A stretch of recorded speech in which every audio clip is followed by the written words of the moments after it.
2021년 6월 7일 징용에 대한 손해배상 청구 소송 기각 판결을 한 김양호 판사. 70여 년 전의 일이지만 우리나라 사람들의 억울함은 없고 일본에 대한 애틋함만 있는 그런 판결. 대법원의 전원 합의체 판결을 뒤집은 판결. 정말 어이가 없습니다. 얼마 전 위안부 손해배상에 대한 일본의 소송 비용을 받을 수 없다는 판결을 한 바로 그 판사입니다. 이쯤 되면 거의 국적을 의심해 봐야 합니다. 판사로서 대법원의 판결을 무시한 부장판사이며 이것은 판사 자격과 자질의 문제입니다. 독일 히틀러에 대한 찬양자는 지금도 형법을 적용하는 것에 따르면 2021년 우리나라는 일본의 제국주의를 찬양하고 한일 합방을 정당화하는 판결을 한다는 것이 정말 어이가 없습니다. 이런 사람이 판사라니 정말 우리나라의 오늘이 한심합니다. 1965년 국교 정상화를 위한 한일 협정은 국가 간의 문제입니다. 게다가 일본이 원조라고 준 돈은 일본 기업이 우리나라에서 확장과 배불리기에 사용되었습니다. 국제법상 국가 간의 보상법이며 개인의 보상 문제는 거론이 되지 않았습니다. 그런데 일본 우익의 입장만 대변하는 판결을 내리는 김양호 판사. 그의 판결문을 정리하면 1. 문명국의 위신이 추락할 수 있다. 2. 서방 세력의 대표 국가인 일본과의 관계가 나빠진다. 3. 미국과의 동맹을 해친다. 그래서 질서 유지가 안 된다.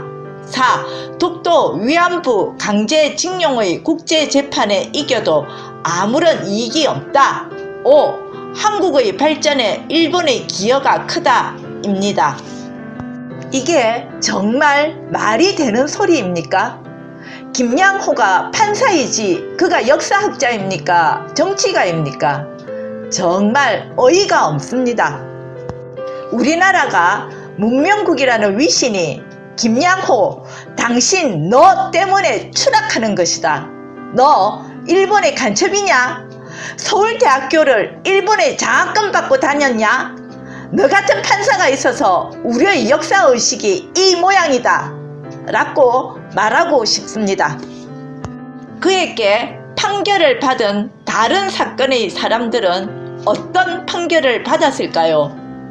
이렇게 가치관이 결여되었고 제 정신이 아닌 사람이 내리는 판결은 다른 어떤 판결이라도 제대로 할까요?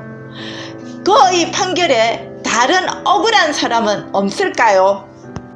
법을 바꾸어야 합니다.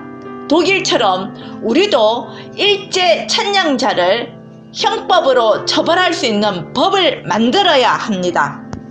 그리고 의식 수준이 제대로 되어 있지 않는 사람들은 판사나 의사, 정치가로 세우지 않도록 해야 합니다.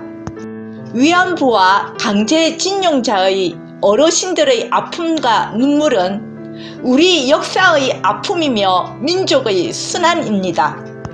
아직도 살아계시는 몇 분 남지 않은 어르신들의 한을 우리의 지금 세대가 알고 있어야 하며 제대로 된 역사의식을 갖고 있어야 합니다.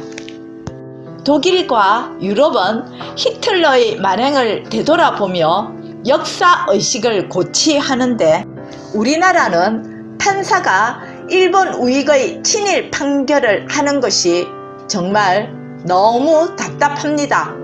이에 아무런 문제 제기가 없다면 이것은 우리의 법 체계와 오늘까지의 우리의 역사의식이 잘못된 것입니다. 그러니 일어납시다.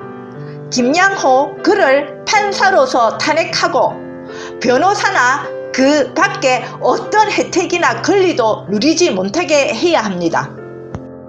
국회에서는 일제 찬양 방지법을 만들어야 합니다. 학교에서는 일제의 만행에 대한 철저한 교육을 해야 하며 친일파가 법과 행정과 그 밖에 어떠한 국가 질서에 앞장서지 않도록 해야 합니다. 김양호 그를 국민과 민족의 이름으로 탄핵합시다.